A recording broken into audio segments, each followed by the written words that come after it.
స్తోత్రం. హల్లెలూయా. దేవుని యొక్క వాక్యంలో ఇర్మియా గ్రంథము 22వ అధ్యాయము 21వ వచనం చదువుకుందాం. ఇర్మియా గ్రంథము 22వ అధ్యాయము 21వ వచనం. నీ క్షేమకాలంలో నీతో మాట్లాడుతుంది కానీ నేను విననే నీ వంటివి, నా మాట వినకపోతే నీ బాల్యకాలం నుండి నీకు వాడుక. మహాపరిశుద్ధుడైన మా తండ్రి, ప్రభువా, ఇదిగో విలపించే ప్రవక్త ద్వారా రాయబడినటువంటి మాటలు బట్టి మీకు వందనాలు.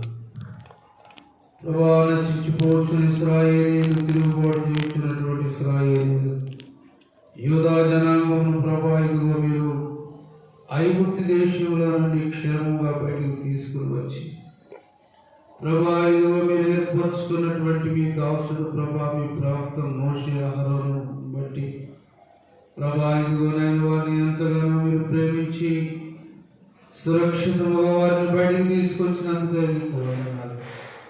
కానీ ప్రభా, ఇదిగో నేను వారు తిరుగుబాటు జనులు, అబద్ధములాడు పిల్లలని మీరు సెలవిచ్చారు. ప్రభా, నేను ఈ వాక్యం ద్వారా మీరు మాతో మాట్లాడండి.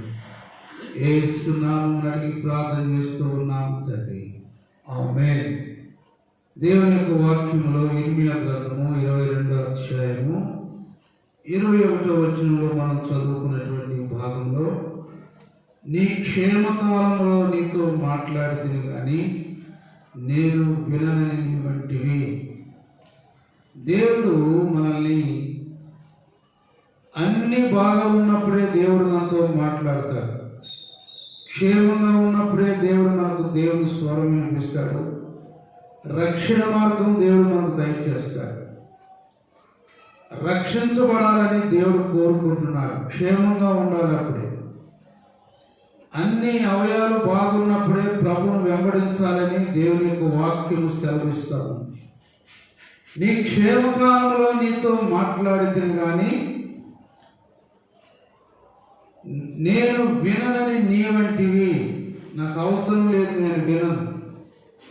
నాకు అవసరం లేదు, నేను విననని చాలామంది అంటారు. కాబట్టి దేవుని వాక్యము వినాలి, దేవుని ఆజ్ఞను పాటించాలి. దేవుని ఆజ్ఞను పాటించకుండా, దేవుని మాటలు వినకుండా మనమేమి కూడా సాధించలేరు. ఐగుప్తు దేశంలో నుండి ప్రజలు బయటకు వచ్చిన తర్వాత, మోషే నాయకత్వంలో ప్రజలు బయటకు వచ్చిన తర్వాత వారు ఏమంటున్నారంటే, మా జోలికి రావద్దు, మేము నీ మాట వినము అంటున్నారు. నిర్గమాకాండము 14వ అధ్యాయంలో మనం గమనించినట్లయితే, ఫరో సమీపించుచుండగా 14వ అధ్యాయము 10వ వచనం, ఇశ్రాయేలీలు కనులెత్తి ఐగుప్తీయులు వెనుకట వచ్చట చూచి మిక్కిలి భయపడి యెహోవాకు మొరపెట్టి. ఇంతవరకు బాగానే ఉంది. అంతటి వారు మోషేతో, ఐగుప్తు దేశంలో సమాధులు లేవని ఈ అరణ్యంలో చచ్చటకు మమ్మల్ని రప్పించితివా మోషే? మమ్మల్ని ఐగుప్తులో నుండి బయటికి రప్పించి మమ్మల్ని ఇట్లు చేయనేలా? మా జోలికి రావద్దు, మా జోలికి రావద్దు, ఐగుప్తీయులకు దాసులు మగదు అని ఐగుప్తులో మేము నీతో చెప్పిన మాట ఇదే కదా.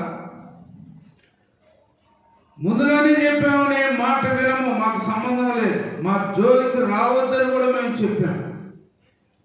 నేను ఐగుప్తులో ఉన్నప్పుడే ఈ మాట చెప్పాను కదా, మోషే ఎందుకు మమ్మల్ని తిరిగి మరలా ఈ ప్రాంతాన్ని తీసుకొచ్చాం? ఐగుప్తు దేశంలో సమాధులు లేవని అరణ్యంలో చచ్చుటకు మమ్మల్ని తీసుకొచ్చావా అని మా జోలికి రావద్దు అంటున్నాడు. ఇశ్రాయేలు ప్రజలు ఆరంభం నుండి కూడా తిరుగుబాటు చేసినటువంటి వారు ఐగుప్తు దేశంలో నుంచి బయటకు వచ్చారే కానీ వారి అంతరంగంలో తిరుగుబాటు స్వభావంగా ఏలుబడి చేస్తానే ఉంది. నీ క్షేమకాలంలో నీతో మాట్లాడితే కానీ నీవు వినని నేను వంటివి, నేను వినని నీ వంటివి. నా మాట వినకపోవుట బాల్యకాలం నుండి నీకు వాడుక. ఎప్పటి నుంచి అంటే తల్లి గర్భంలో నుంచి వచ్చిన దగ్గర నుంచే నీకు వాడుక అయిపోయింది.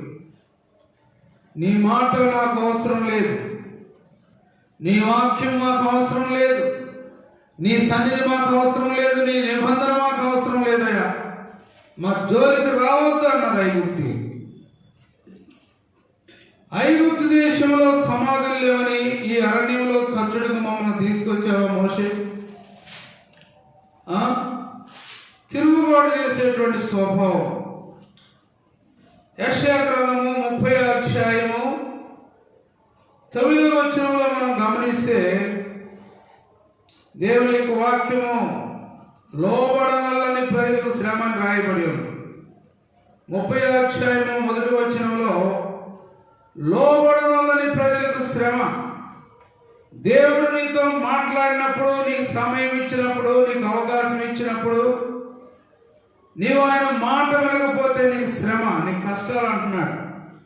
30వ అధ్యాయం యెషయా గ్రంథము 9వ వచనంలో మనం చదువుకుంటే వారు తిరుగుబడు జనులు, అబద్ధమాడు పిల్లలు, యెహోవా ధర్మశాస్త్రమును వినవలని పిల్లలు, దర్శనము చూడవద్దని దర్శనం చూచువారితో చెప్పువారును, యుక్త వాక్యములను మాతో ప్రచురించండి, మృదువైనటువంటి మాటల్లోనే మాతో మాట్లాడండి, మాయ దర్శనములను కనండి, ఆ అడ్డు రాకుండా త్రోవ నుండి తొలగిపోయి ఇశ్రాయేలు పరిశుద్ధ దేవుని సంగతి మా ఎదుటి ఎత్తద్దు.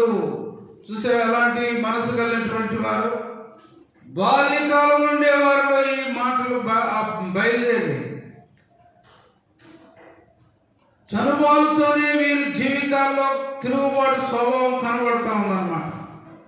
అందుకే యెషయా భక్తుడు రాసినటువంటి మాట, వారు తిరుగుబడు జనులు, అబద్ధములాడు పిల్లలు,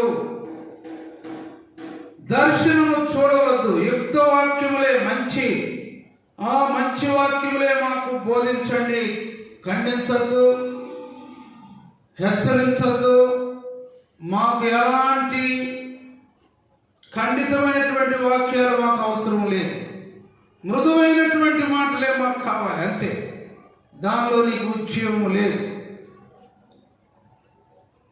నీ క్షేమకాలంలో కాలు, చెయ్యి, నీ ఆరోగ్యము, నీ శరీరంలో ఉన్న భాగములన్నీ కూడా ఆరోగ్యంగా ఉన్నప్పుడే దేవుడు నీతో మాట్లాడుతున్నాడు.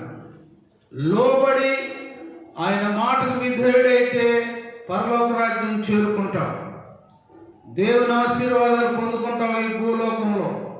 లేకపోతే అలాగే గతించిపోయి నరకానికి వెళ్ళిపోతాం. కాబట్టి ప్రియమైనటువంటి దేవుని బిడ్డలారా, దేవునితో మాట్లాడుతున్నప్పుడు ఆయన మాటకు లోబడు, ఆయన మాటకు విధేయురాలు, అప్పుడు నీ కుటుంబాన్ని దేవుడు దీవిస్తాడు. దేవుడు తన వాక్యమును దీవించునుగాక. పరిశుద్ధుడైన తండ్రి, ఈ వర్తమానాన్ని దీవించి ఆశీర్వదించండి. వినుచున్న బిడ్డలను దీవించండి. వారి క్షేమకాలంలో మిమ్మల్ని తెలుసుకొని రక్షించబడి మారు మనసు పొందడానికి సహాయం చేయి. నీ రాజ్యాన్ని సంపాదించుకునే బిడ్డగా చేయమని యేసు నామమున అడిగి ప్రార్థన చేస్తూ ఉన్నాం తండ్రి. ఆమేన్.